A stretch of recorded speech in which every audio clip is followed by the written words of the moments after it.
مدینہ منورہ کی حاضری و قیام۔ ہر قسم کی حج اسکیم میں مدینہ رہائش کے دن 8 سے 10 ہوتے ہیں۔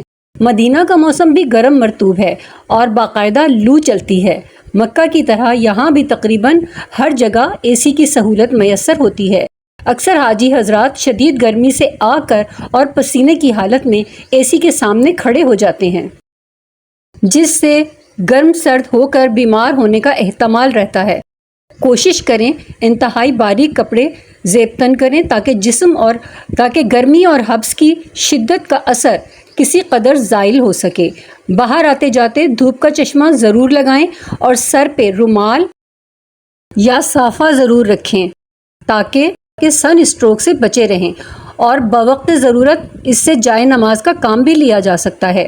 حرم پاک کی طرح مسجد نبوی صلی اللہ علیہ وسلم میں بھی ٹوٹیاں خود کار ہیں جو تھوڑی دیر پانی بہا کر خود ہی بند ہو جاتی ہیں، جو پانی کو ضائع ہونے سے بچاتی ہیں۔ بچانے کے لیے بہترین نسخہ ہے، اگر زائد پانی درکار ہو تو ہاتھ ٹوٹی کے نیچے کریں، پانی خود بخود نکلنا شروع ہو جائے گا۔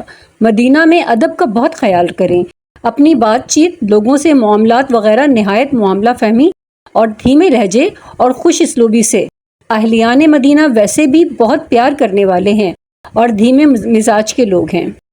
روضہ رسول صلی اللہ علیہ وسلم پہ حاضری۔ تمام مسلمان شہر مدینہ اور بالخصوص روضہ رسول صلی اللہ علیہ وسلم پہ حاضری دینے کو بےتاب ہوتے ہیں، اور جب ایسا موقع آئے تو خود کو نہایت خوش قسمت تصور کرتے ہیں۔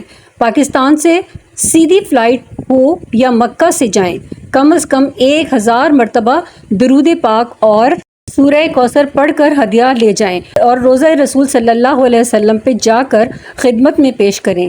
حدیث کا مفہوم ہے کہ جو مسلمان میرے روضے پر حاضری دے تو اس کی شفاعت مجھ پر واجب ہے۔ اللہ اللہ، روضے پہ حاضری کیسی عظیم سعادت ہے، اللہ ہم سب کو بار بار نصیب فرمائے۔ قیام کے دوران کوشش کریں جس قدر درود پاک پڑھنا ممکن ہو پڑھیں۔ مدینہ پاک میں عموماً اور روضہ رسول صلی اللہ علیہ وسلم پہ خصوصاً ادب کو ملحوظ خاطر رکھیں، ورنہ سورۃ الحجرات میں وارد و وعید کی پکڑ میں نہ آ جائیں۔ مدینہ پہنچ کر پہلے غسل کریں، اچھے کپڑے پہن کر، خوشبو لگا کر، انتہائی متانت اور ادب سے چلتے ہوئے مسجد آئیں اور دعا پڑھیں۔ بہتر ہے پہلے 2 رکعت تحیۃ المسجد ادا کریں اور صلاۃ حاجت پڑھیں۔ اللہ کا شکر ادا کریں کہ مدینہ حاضری کا موقع نصیب ہوا۔ اس کے علاوہ اللہ سے مدد کی درخواست کریں کہ دربار مصطفیٰ صلی اللہ علیہ وسلم میں آسانی والا معاملہ ہو۔ پھر باب السلام سے داخل ہو کر مواجہ شریف کے سامنے جا کر رکیں، سلام پیش کریں، نبی اکرم صلی اللہ علیہ وسلم سے اپنے ایمان کا گواہ بن جانے کی استدعا کریں۔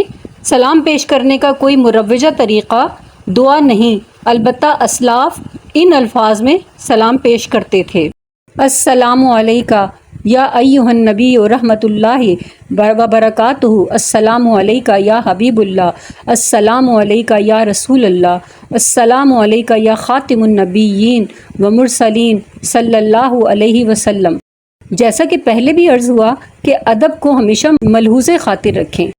روضہ رسول صلی اللہ علیہ وسلم انتہائی ادب کا مقام ہے، اور ناعاقبت اندیش لوگ وہاں بجائے تعظیم و ادب کے موبائل سے ویڈیو بناتے، ہاتھ میں چپلیں تھامے، خوش گپیوں میں مصروف، ہاؤ ہو اور دھکم پیل کرتے گزرتے ہیں۔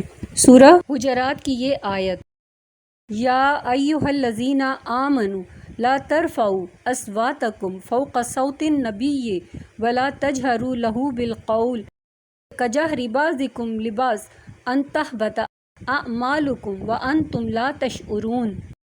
اے اہل ایمان، اپنی آوازیں پیغمبر کی آواز سے اونچی نہ کرو، اور جس طرح آپس میں ایک دوسرے سے زور سے بولتے ہو اس طرح ان کے روبرو زور سے نہ بولا کرو، ایسا نہ ہو کہ تمہارے اعمال ضائع ہو جائیں اور تم کو خبر بھی نہ ہو۔ باب السلام سے داخل ہوتے ہی کوشش کریں کہ بغیر کسی کو دھکا دیے بہت ادب اور متانت سے چلتے ہوئے مواجہ شریف تک جائیں اور مؤدبانہ طریقے سے سلام پیش کریں، پھر دونوں شیخین کو سلام کریں اور باب جبرائیل سے باہر نکل جائیں۔ عصر اور فجر کے بعد کوشش کریں کہ فوراً سلام کے لیے حاضری نہ دیں، کیونکہ بہت بھیڑ ہوتی ہے اور دھکم پیل وغیرہ کا احتمال رہتا ہے۔ روزہ مبارک پہ جالیوں سے اوپر سورہ حجرات کی یہ آیت درج ہے: ان الذین یغضون اصواتہم عند رسول اللہ اولئک الذین امتحن اللہ قلوبہم للتقوی لہم مغفرۃ واجر عظیم۔ جو لوگ پیغمبر خدا کے سامنے دبی آواز سے بولتے ہیں، خدا نے ان کے دل تقوی کے لیے آزما لیے ہیں، ان کے لیے بخشش اور اجر عظیم ہے۔ Thanks for watching. Like, share, subscribe.